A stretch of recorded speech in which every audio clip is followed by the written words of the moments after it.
এত বড় একটা দুর্ঘটনা ঘটলো, কিন্তু দায় কার? পুলিশ বলছে এই অনুষ্ঠানের অনুমতি নাকি পুলিশ দেয়নি। তাহলে কাদের চাপে, কাদের উদ্দেশ্য প্রণোদিত ভাবে এই অনুষ্ঠানের আয়োজন করা হয়েছিল? যেভাবে ম্যানমেড দুর্ঘটনা ঘটলো, যেভাবে ম্যানমেড এই বিপর্যয় ঘটলো, তা কি কোনোভাবেই আটকানো যেত না? উঠছে একাধিক প্রশ্ন।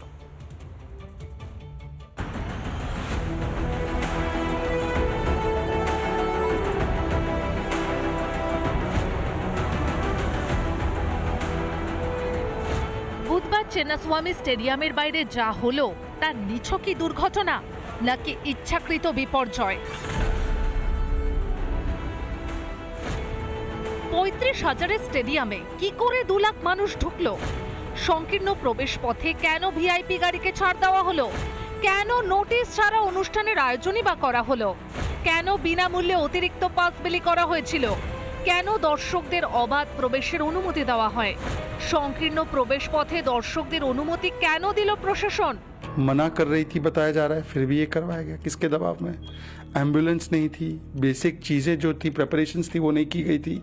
और अब जिम्मेदारी उठाने के बदले कभी कोई क्राउड के ऊपर दोष डाल रहे हैं, जैसे डेप्यूटी चीफ मिनिस्टर या चीफ मिनिस्टर बोल रहे हैं कि ऐसी घटनाएं अलग राज्यों में होती है।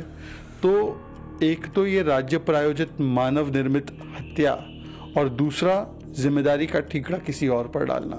कांग्रेस पार्टी को शर्म आनी चाहिए। এই পদপিষ্টের ঘটনায় মামলা হয়েছে কর্ণাটক হাইকোর্টে। রাজ্যের কাছে রিপোর্ট চেয়েছে উচ্চ আদালত। ইভেন্ট ম্যানেজমেন্টকেও নোটিশ দিয়েছে আদালত। ঘটনার সময় কোনো অ্যাম্বুলেন্স ছিল কি? অনুষ্ঠানের জন্য অনুমতি নেওয়া হয় কি?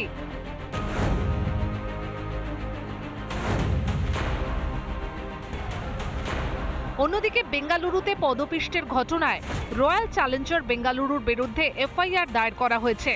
মামলা দায়ের হয়েছে কর্ণাটক স্টেট ক্রিকেট অ্যাসোসিয়েশনের বিরুদ্ধেও। পদপিষ্টের ঘটনায় তদন্তভার দেওয়া হয়েছে সিআইডিকে। রিপাবলিক বাংলা।